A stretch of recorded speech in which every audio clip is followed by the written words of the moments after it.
तो पिछले पार्ट में हमने देखा था कि यू हाउ वैन डोंगर की तबीयत के बारे में जानने के लिए हाउतियन से गया था, जहां उसकी मुलाकात पहले अंकल ताई और अंकल न्यू से होती है। वो दोनों ही यू हाउ को वैन डोंगर से मिलने के लिए मना कर देते हैं, क्योंकि उन्हें नहीं लगता कि यू हाउ अभी इतना ताकतवर हो पाया है कि आगे चलकर वैन डोंगर को प्रोटेक्ट कर सके। हालांकि यू हाउ अपनी ताकत और अपनी काबिलियत साबित करने के लिए कुछ भी करने को तैयार था, इसलिए अंकल ताई उसे खुद से लड़ने का चैलेंज कर देते हैं। अभी वैसे तो दोनों की पावर लेवल में बहुत ही ज्यादा डिफरेंस है, लेकिन फिर भी वैन डोंगर के खातिर यू हाउ ने ये चैलेंज एक्सेप्ट कर लिया था, जिसके बाद उनकी लड़ाई भी शुरू हो चुकी थी।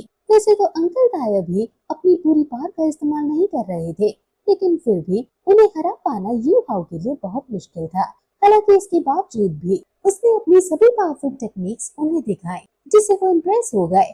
अंकल ताई और अंकल न्यू ये चीज समझ चुके थे कि यू हाउ आगे चलकर वैन डोंगर को प्रोटेक्ट कर सकता है, जिसका मतलब यू हाउ ने ये चीज साबित कर दी कि वो वैन डोंगर का पार्टनर बनने के लायक है। वैसे बाद में यू हाउ को पता चलता है कि वैन डोंगर वहाँ नहीं है। असल में उसने अपनी याददाश्त खो दी, लेकिन अब वो पूरी तरह से ठीक है, जो सुनकर यू हाउ को बहुत खुशी होती है। वो प्रॉमिस करता है कि वो वैन डोंगर को ढूंढेगा और उसे उसकी याददाश्त फिर से वापस दिलवाएगा। वैसे वैन डोंगर को ढूंढने निकलने से पहले वो सबसे पहले अपनी मदर की ग्रेव पर जाता है, जहां वो देखता है कि उसके फादर दाई हाउ ने ग्रेव को बहुत अच्छे से सजा दिया है। इसका मतलब वो भी अक्सर यहाँ आया करते हैं, लेकिन यू हाउ ने अभी तक उन्हें पूरी तरह से माफ नहीं किया है। ये चीज हमें भी पता है कि यू हाउ के फादर एक बहुत ही बड़ी पोजीशन पर है, इसलिए यू हाउ उन्हें ये चीज साबित करना चाहता है कि वो अब उनसे भी आगे निकल आया है। वैसे ये चीज साबित करने के पीछे सिर्फ एक ही रीजन है, क्योंकि यू हाउ और उसकी मदर को बचपन में मतलब पहले रिस्पेक्ट नहीं मिली। यू हाउ ये साबित करेगा कि वो अपने फादर से भी आगे निकल चुका है, तो उसकी मदर को वो रिस्पेक्ट जो पहले नहीं मिली शायद वो अब मिल जाए। वैसे खुद को साबित करने के लिए तो अपने ही फादर को जाकर चैलेंज वगैरह नहीं करने वाला है, वो बिल्कुल नेचुरल रास्ता चुनने वाला है। अभी इस बात की स्टार्टिंग पिछले पार्ट के आगे से होती है। अपनी मदर की ग्रेव से वो सीधा स्टार लो एम्पायर के आर्मी कैंप पर पहुंचा। हर आर्मी कैंप की तरह यहाँ भी कुछ महीनों में रिक्रूटमेंट्स निकलती रहती हैं। अभी भी इसी चीज के लिए वहाँ भीड़ लगी हुई थी। कई सारे लोग आए हुए थे स्टार लो एम्पायर की आर्मी में ज्वाइन होने के लिए। वैसे यू हाउ के फादर व्हाइट टाइगर ड्यूक्स के नाम से जाने जाते हैं। ड्यूक एक बहुत बड़ी पोजीशन होती है, लेकिन वो सीधे ही वहाँ नहीं पहुँच गए। सबको शुरुआत बेसिक लेवल से ही करनी पड़ती है, इसलिए यू हाउ भी गार्ड बनकर शुरुआत करेगा। साथ ही वो अपने फादर की आइडेंटिटी का फायदा नहीं उठाना चाहता, इसलिए वो अपना नाम और हुलिया भी बदलकर एंट्री लेने वाला है। और इसके साथ साथ वो एक सोल मास्टर है, इस वजह से उसकी पावर ऑलरेडी बहुत ज्यादा है, और अगर वो अपनी सोल पावर का इस्तेमाल करेगा तो उसे कोई भी बड़ी पोजीशन पर पहुंचने से नहीं रोक सकता। इसलिए वो अपनी सोल पावर को भी पहले ही सील कर देगा, जिससे कि ये पूरी ट्रेनिंग सभी बाकी गार्ड्स के लिए फेयर रहे। वैसे अभी आर्मी कैंप पर यू हाउ पहुँच कर देखता है कि सबसे पहले अपना नाम रजिस्टर करवाना है, जहाँ यू हाउ ने अपना नकली नाम रजिस्टर करवाया। बाद में उसे एक टेस्ट के लिए भेज दिया जाता है, जो कि बेसिक स्ट्रेंथ चेक करने का टेस्ट था। हालांकि वहाँ बहुत सारे लोग रिक्रूटमेंट के लिए आए हुए हैं, इसलिए सभी का एक एक करके टेस्ट लिया जाता है, इसलिए 5-5 लोगों को एक साथ भेजा जा रहा था। वहाँ कुछ पत्थर से बने हुए डंबल टाइप की चीजें रखी हुई थी, जिन्हें उठाकर अपनी स्ट्रेंथ साबित करनी है।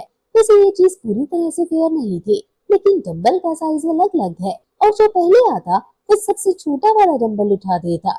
ये बहुत सबसे लास्ट में पहुंचा था, इसलिए उसका जो स्टोन डंबल था वो बहुत बड़ा था, लेकिन यू हाउ को उसे उठाने में ज्यादा प्रॉब्लम नहीं हुई, बल्कि यू हाउ तो कोशिश कर रहा था कि वो उसे इस तरह से उठाए कि ये चीज देखने में थोड़ी नॉर्मल लगे, क्योंकि यू हाउ के लिए उसे उठाना कोई मुश्किल काम नहीं था। वैसे बाद में यू हाउ को पास कर दिया गया और वो वहाँ से चला गया, जिसके बाद बाकी लोग देखते हैं कि यू हाउ ने जिस डंबल को उठाया था उसे नीचे रखते ही वो टूट गया। यू हाउ ने वैसे तो अपनी सोल पावर को कंप्रेस कर लिया है, मतलब उसे पूरी तरह से ब्लॉक कर दिया है, लेकिन फिर भी हाई एनर्जी की वजह से वो स्टोन टूट गया। वैसे स्ट्रेंथ टेस्ट में जितने भी लोग पास हो चुके थे उनकी ट्रेनिंग शुरू कर दी जाती है। उन सभी को कमांडर जॉन ट्रेन कर रहे हैं। अभी कैंडिडेट्स की गिनती बहुत ज्यादा है, इसलिए ट्रेनिंग भी बहुत ही ज्यादा टफ है। अभी वैसे तो यू हाउ अपनी पावर को सील कर चुका था, लेकिन फिर भी उसके लिए ये ट्रेनिंग बिल्कुल भी हार्ड नहीं थी। वो इजीली पूरी ट्रेनिंग कंप्लीट करता है, जो देखकर मास्टर जुआन भी बहुत ज्यादा इम्प्रेस थे। आखिर में वो यू हाओ की तारीफ भी करते हैं और इम्प्रेस होकर वो यू हाओ को फर्स्ट पैरेट का हेड बना देते हैं। वैसे इसके बाद अभी रात का सीन आता है। खाना वगैरह खाने के बाद यू हाओ टेस्ट में आ चुका था, जहाँ बहुत सारे और दूसरे कैंडिडेट्स भी थे। वहाँ यू हाओ पहले सभी को वेलकम करता है और अपना वही नकली नाम बताता है। साथ ही मोटिवेशन के लिए वो कहता है कि हम सब साथ मिलकर काम करेंगे और आर्मी में एक बड़ी पोजीशन हासिल करेंगे।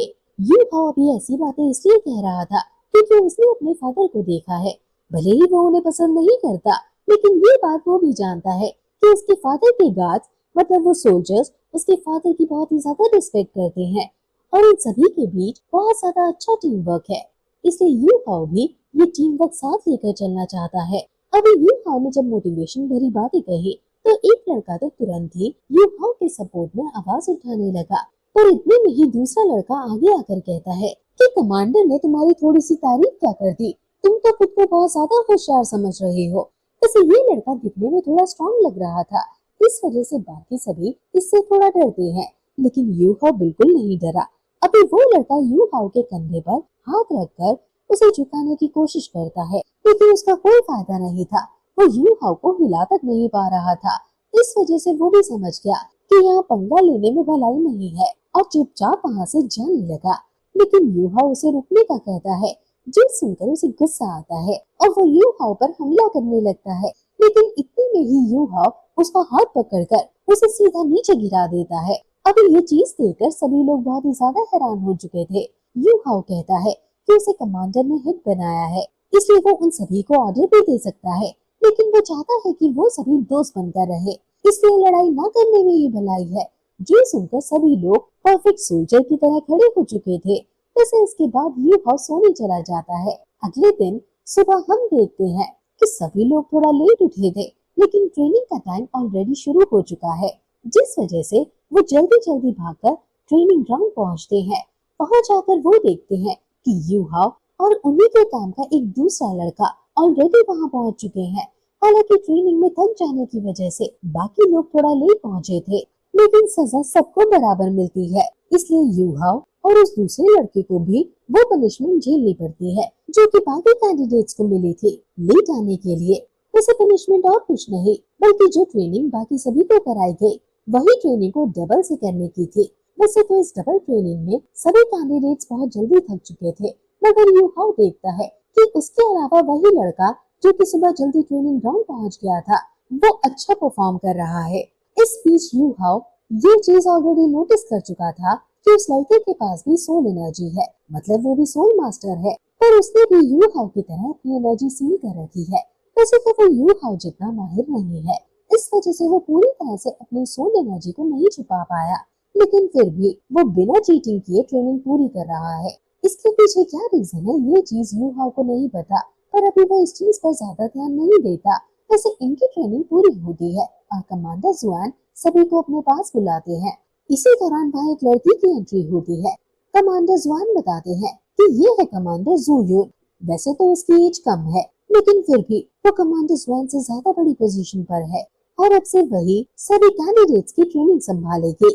वैसे हम तो उसे जू यून ही कहकर बुलाएंगे और इसका रीजन जल्द ही आपको पता लग जाएगा।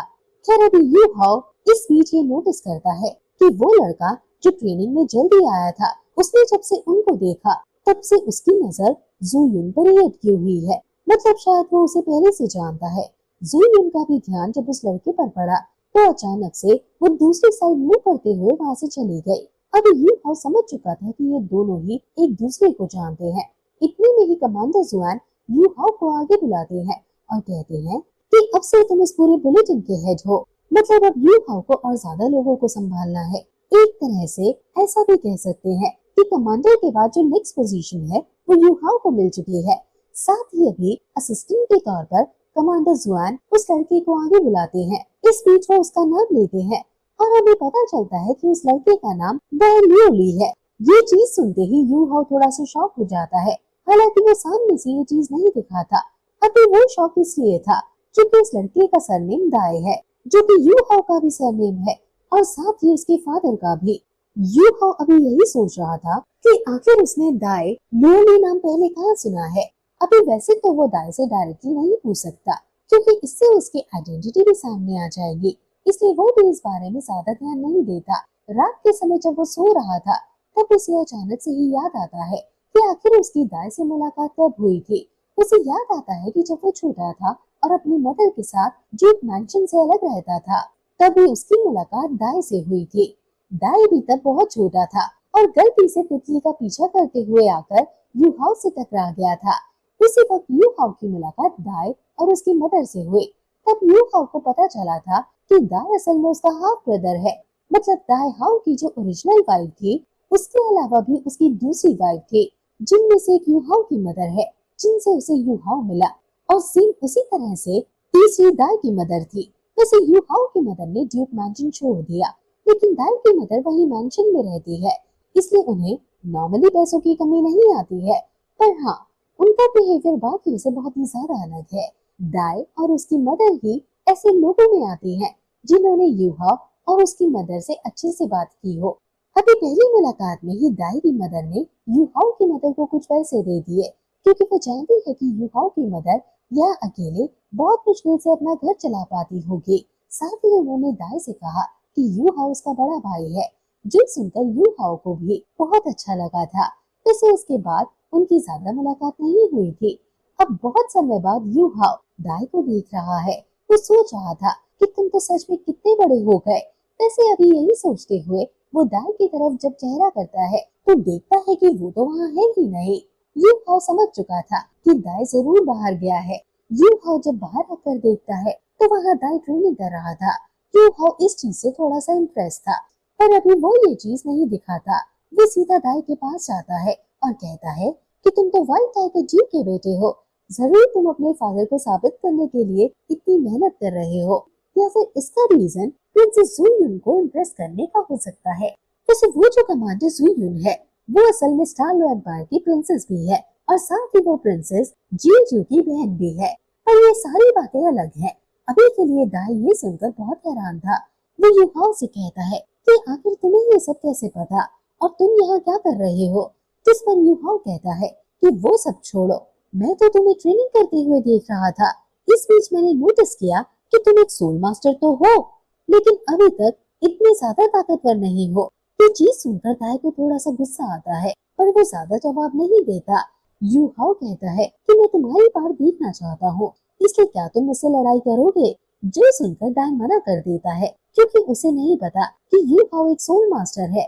वो कह रहा था कि मेरे पास सोल पावर है और तुम एक नॉर्मल ह्यूमन हो, अगर हम लड़ेंगे तो तुम्हें चोट लग सकती है।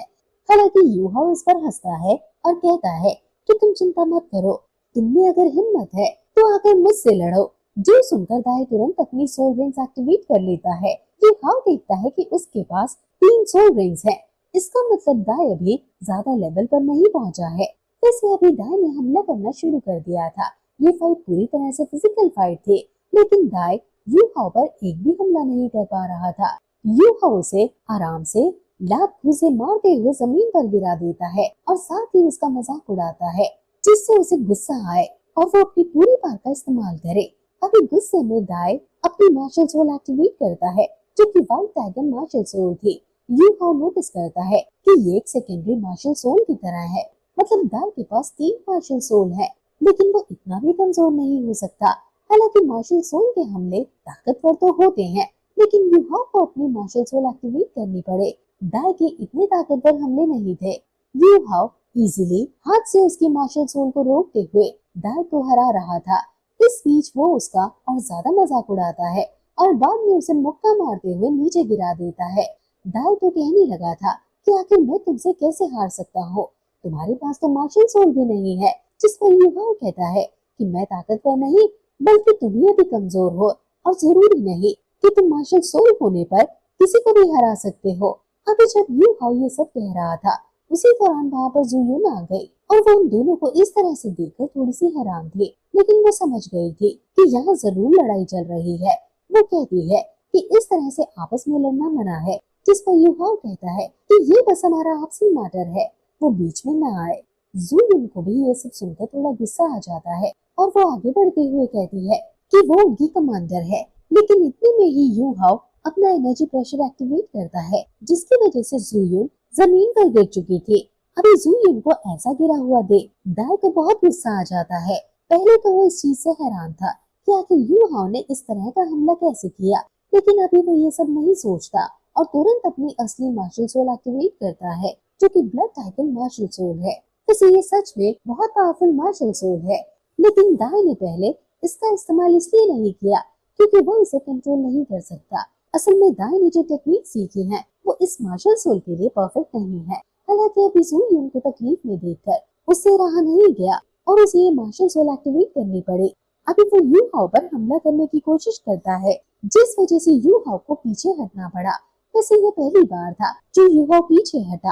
हालांकि वो जानता है कि दाई अपने मार्शल सोल को कंट्रोल नहीं कर पा रहा, बल्कि ये मार्शल सोल है जो खुद दाई को कंट्रोल कर रही है। अभी यहाँ उस मार्शल सोल के हमले से बचते हुए यू हाओ दाई से कहता है कि तुम्हें अभी बहुत कुछ सीखना बाकी है।